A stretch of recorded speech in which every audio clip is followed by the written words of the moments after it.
Good evening, everybody, from steamy Roland Garros, where temperatures and tempers are sometimes running high. We are keeping our cool here, though, and we're back with the Olympic Tennis Daily. I'm Christopher Clarey, former tennis writer for the New York Times. I'm now a full-time author and covering my 8th Summer Olympics and enjoying every minute with my colleague.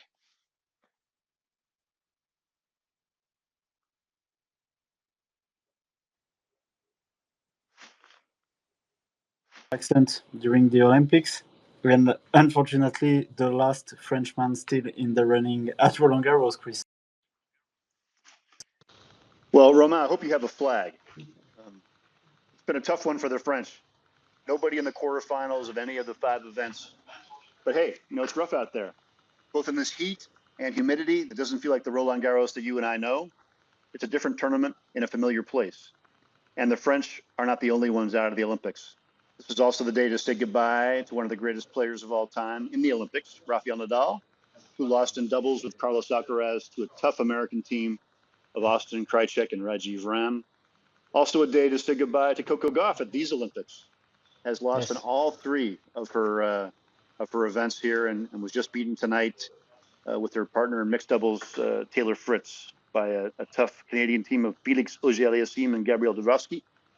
And also, most poignantly, I would say, it was the last match for Angelique Kerber. And it was a doozy, a heck of a battle against China's 21-year-old Zheng Qinwen. We'll talk about that a little bit more later in the show. Let's talk about Nadal and Nadal Alcaraz first, Romain. It was singles stars against doubles specialists tonight in the Chatrier court, packed house, and the double specialists won handily, 6-2, 6-4. What'd you think? Yes, Chris, tennis fans were hoping to see Rafa and Carlitos go further and maybe win a medal, bronze, silver, or gold. And last night, after Andy and Dan's victory for the Britain, we were even thinking that the final was possible between 2 single legends, Murray and Nadal, but in doubles. I think we forgot a little too quickly that doubles is a discipline in its own right, and Krajicek and Ram, 4th seed on the draw, are just specialists, and we saw that on court today. They won 6-2, 6-4 in just 1 hour and 37 minutes.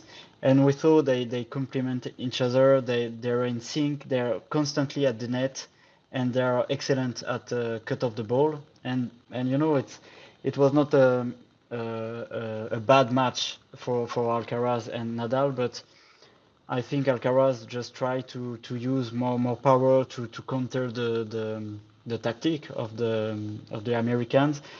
And yeah, it was weird to see because yes, Alcaraz and Nadal are really powerful and they were complementary during the first match. But today, Chris, Nadal just say goodbye to the Olympics, and I think it was really heartbreaking for him when he just leave the court Philippe Chatrier. Yeah, I don't know if I'd go as far as to say heartbreaking, but I do think this is going to hurt, just because when he lost in the first round of the French Open this year to Alexander Zverev, he hadn't had enough time to really prepare the way he wanted to. He had to kind of rush back from his injury issues, hadn't played much over the last season and a half, really. So I think he had a lot of reasons to keep his expectations a little bit lower. This time around, he didn't play Wimbledon. His body, I think, was okay. He had a little issue with his leg here when he came here, obviously. He wasn't wearing the wrap on his right leg today in the doubles match, actually, but I know that troubled him a little bit. But he came here with a lot of preparation on the clay. He played in Sweden beforehand, and I think he came in thinking he could do pretty well. And to lose to Djokovic the way he did, even though he had to come back in that second set, that wasn't great, I'm sure. Hard. I think he threw everything he had into the doubles with a special partner like Alcaraz, who's the French Open Wimbledon champion. So much power and charisma and enthusiasm for playing with Rafa. And I think they were really hoping for better. And for Nadal to leave without a medal in what is his last Olympics, that much is clear. It's got to be tough. And also, I think, he left the court and and wave goodbye. And we don't know if we'll see him again at Roland Garros at all. There are no guarantees by any means for that. He's going to take some time. He said he rejected all the retirement questions, but he wants to take some time and think things over. And his feeling is if he's not competitive or not able to be competitive in his own mind, then he'll stop. But I think his intent is to keep going. But this is not what he wanted, and maybe it'll motivate him even more to come back and have a better finish. No guarantees of that. That's for sure. But one thing I'd say too, just real quickly, is I was struck about what you said about doubles and singles. When I watched Ram and Krajicek, who've both been number one in the world in doubles, let's be honest here. When I watched them train, they're at the net, static, taking on these huge shots when they train all the time. That's their bread and butter. Whereas Alcaraz and Nadal, but Alcaraz in particular, he's a great volleyer in singles. We've seen it many times, but he's always doing it kind of in motion coming forward. It's a different kind of training, a different kind of reflex in action. So I just didn't feel like he was comfortable tonight on some of those reflex volleys when he was sort of standing still, which is classic doubles. So I have no doubt those guys could be a fantastic doubles team, but they aren't going to have time to become one probably. But it was an interesting contrast, wasn't it, to see that? Yeah. Yes, and the practice are important. I just talked with the French players on the doubles, the men doubles, Hugo Humbert and Arthur Fils, and they just said to me like they were practice maybe one time or two time, and against a specialist of the double, it's not enough to just maybe win one match with a good luck. But I think Alcaraz and Nadal were more prepared than that.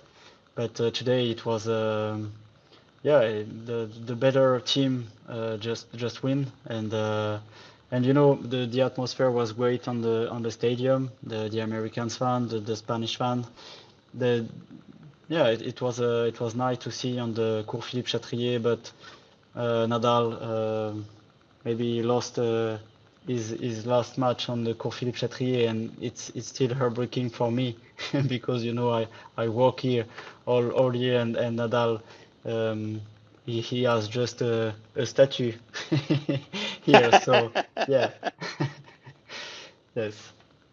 Yeah, it's a tough one, but I guess in a sense, Nadal may have other chances. Angelique Kerber will not. She said this was her last tournament coming in, and 36 years old, and has won 3 majors, been number one in the world, hasn't had the success that she wanted this season when she came back from maternity leave and decided to return to the tour.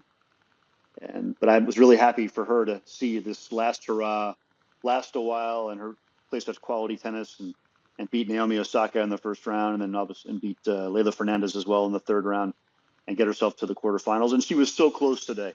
She was up a break in the third set on Zheng, who's a fine player, but not quite as much variety as Kerber. And Kerber was throwing everything at her. She was throwing moon balls. She was drop shotting. She was using her patented running forehand as best she could.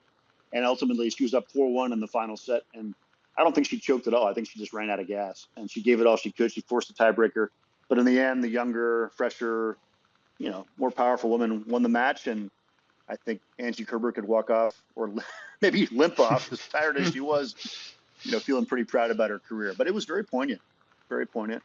And I did feel a little bit just that, in a way, it was too bad there wasn't a little bit more chance for Kerber or Nadal to speak to the crowd today. At the Olympics, you don't have that option. There are no on-court interviews like you have at Roland Garros or at a tour event. And so it was very old school.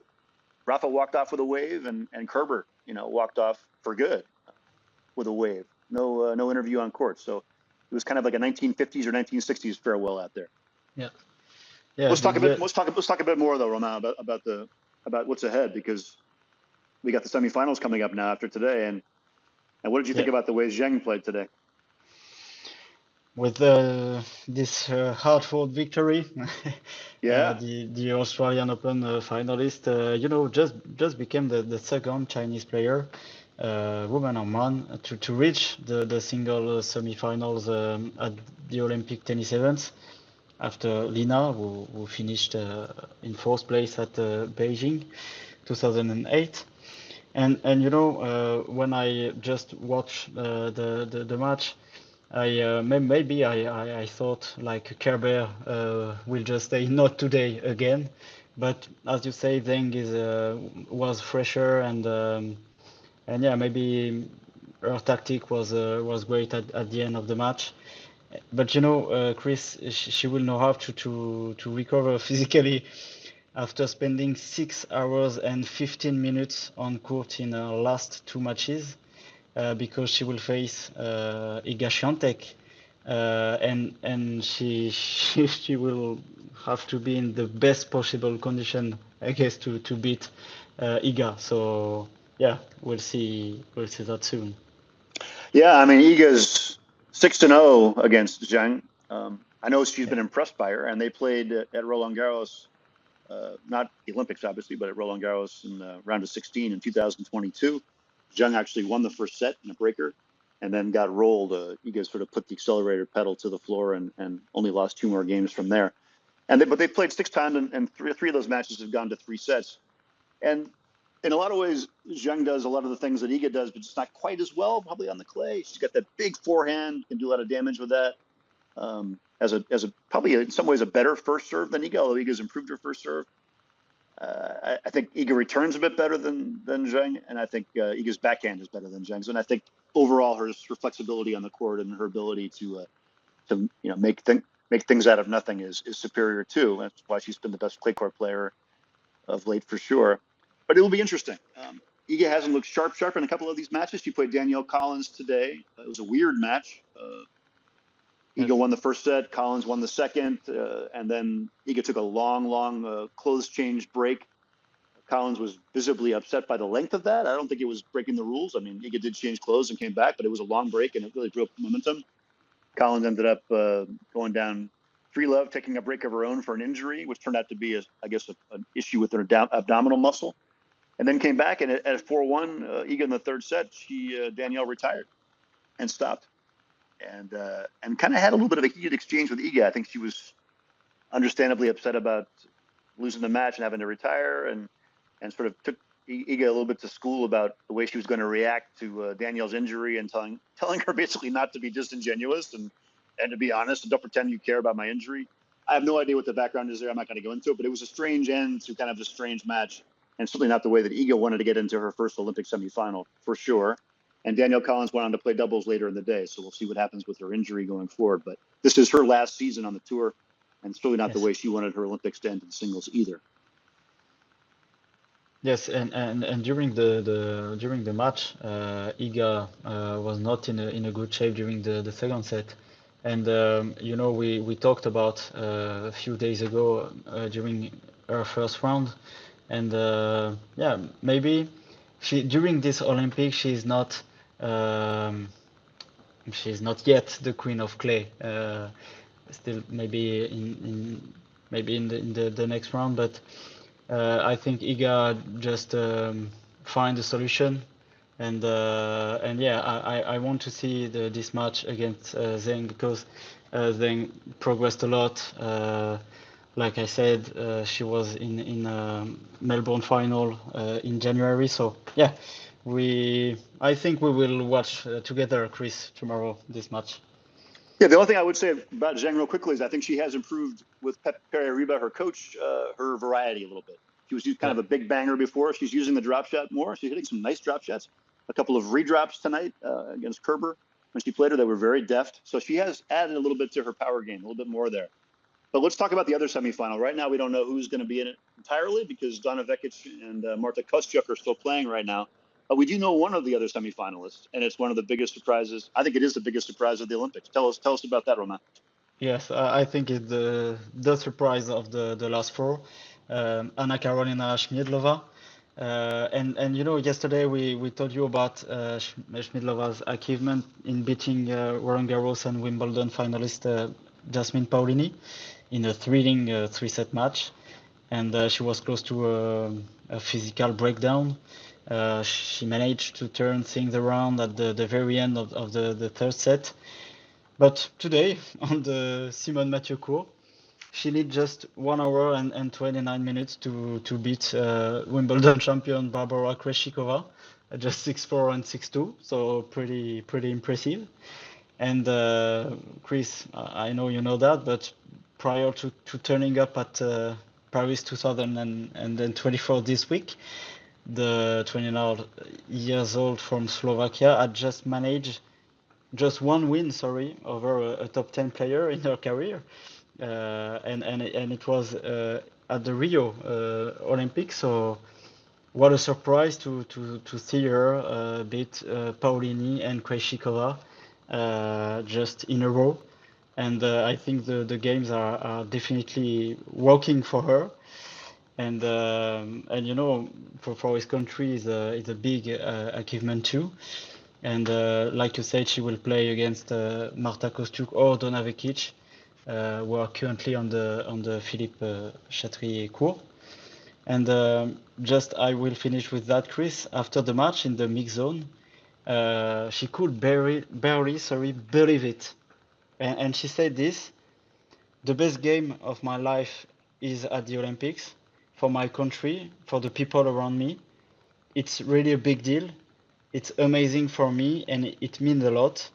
And to find out more, you can read the Jimmy Renton's article on the ITF official website. But Chris, I think Schmiedlova is the really big surprise of the women's draw.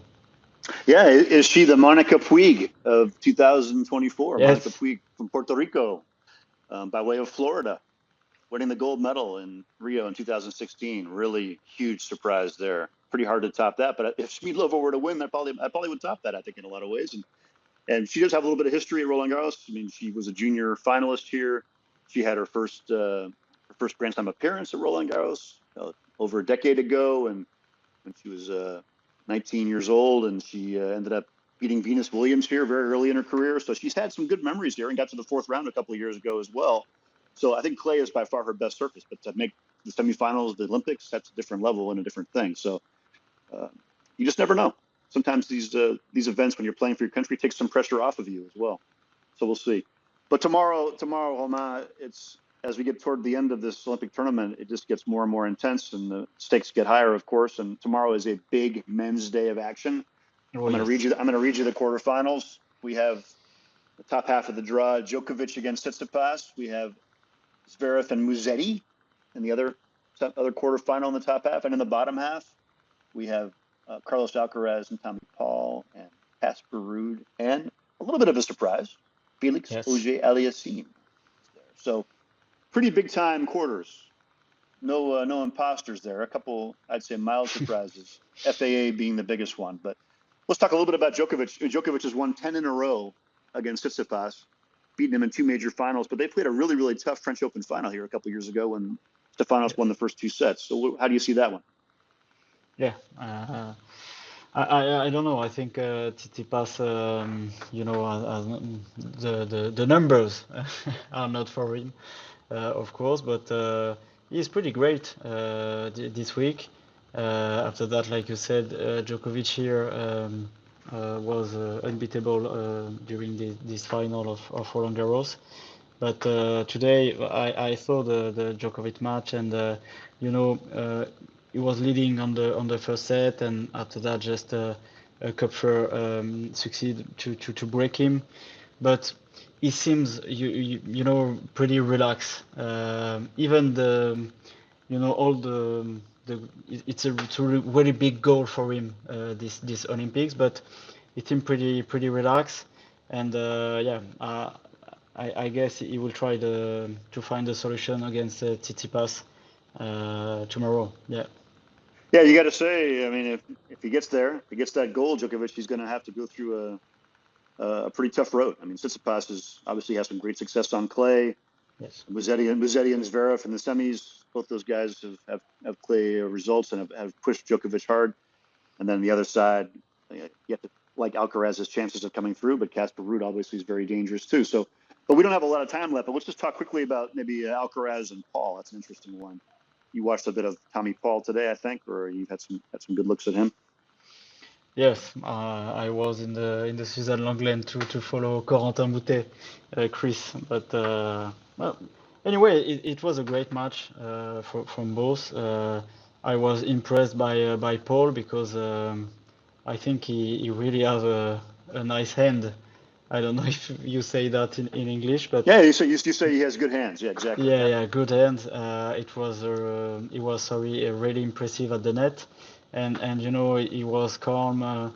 He showed a lot of passing to beat Mute today, and yes, he was great too in double. So I think um, he he's like he has the confidence now, but I don't know if it will be enough to beat Carlos Alcaraz, and you know they just meet each other at Wimbledon, and Paul was great during the first set, so I think he has to be the same Tommy Paul during all the match if you want to beat Carlos tomorrow. Yeah, I mean, Tommy has some good results at the Italian Open this year. He's played well in everything this year. He's such a good all-court player, really become an all-court threat. And I think he's got 2 wins over Carlos in the past. So Alcaraz has spent a lot of emotional energy winning Wimbledon, playing with Rafa, doing all these different things. It's not unthinkable he could have a little bit more of a flat match, maybe not come out his best. And if that's the case, Paul could pounce. But got to like Carlos's chances. And, you know, Tommy Paul had a pretty busy day, too, with his doubles partner, Taylor Fritz. And guess who they get to play in the doubles tomorrow? They are the people's last chance. Andy Murray and Dan Evans will face Fritz and Paul tomorrow. So we will see what happens with that. Yes. It's a big day all around, but it's time for the ITF predictions game. It's the World Tennis Predictor Game for the formal name. You can choose a winner from 3 Olympic matches each day. If you make the most correct picks at the end of the event, you will win prizes. I'm not sure quite what prizes, but they're supposed to be amazing. Tomorrow's 3 matches you can pick from: Iga Swiatek against Zheng Qinwen, Casper Ruud against Felix Auger-Aliassime, and Novak Djokovic against Stefanos Tsitsipas. So now it's time, Romain. It's your time, Romain. Yes. Tell us what you're going to teach us today. Yes, I'm not letting you go before I teach you an expression that has a double meaning today, so listen carefully, the literal and the figurative. Do you know how to explain in French that when a player has given everything, that he has been generous and made a huge effort? We say that he has mouillé le maillot. Literally, that means he got his shirt wet. And today, Chris, between the huge matches and the oppressive and humid heat, it's fair to say that a lot of players ont mouillé le maillot. Well, Romain, you're the last French player here who can do it now. So let's give it all, even though I'm not French, for the Olympic Tennis Daily. We'll be back for more with the medal rounds about to begin. Thanks to all of you for listening and helping us build this show. And we'll be here for more tennis and, above all, for more of Romain's French lessons. Good night. À demain.